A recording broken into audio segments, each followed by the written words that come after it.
resté donc 15 ans en maraîchage conventionnel après ma formation. Et au fil du temps, j'ai trouvé qu'on perdait l'aspect agronomie, c'est-à-dire tout ce qui était approche du sol. Et d'autre part, l'utilisation des produits de traitement, à mon sens, me posait un problème. Il devenait dangereux au fil des années. Tous les 10 ans, on changeait de génération de produits de traitement. Je trouve que c'est une course sans fin. Et donc je trouvais qu'il n'y avait pas d'avenir dans ce type de production. Voilà.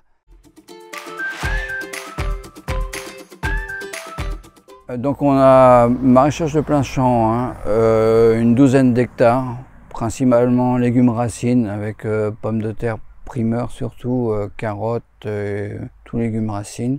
Et sous abri, j'ai 1 hectare d'abri où je fais beaucoup d'aromatiques, persil, coriandre, basilic, ciboulette.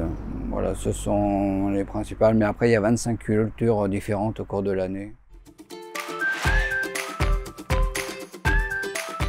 Au niveau vente, j'ai 70% qui part en gros uniquement auprès de Bio-Garonne, qui est basé à Port-Sainte-Marie. Ensuite, j'ai à peu près 20% de vente en demi-gros, des gens qui font les marchés essentiellement, qui viennent chercher ici.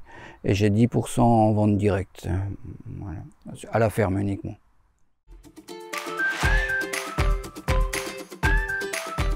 Moi, je dis toujours que c'est riche de tout ce que ça n'a pas reçu. Un légume bio, en fait, c'est ça pour moi. Après, globalement, en général, on a des cultures qui sont quand même moins intensives. Donc, il faut, en termes de matière sèche, en termes de richesse, en fait. Pour moi, c'est vraiment ça l'essentiel. Après, il y a aussi l'aspect environnemental, pas directement du produit, mais la conséquence sur l'ensemble de l'environnement. Je pense que l'impact de la culture bio aujourd'hui, c'est quand même un point qui est assez reconnu.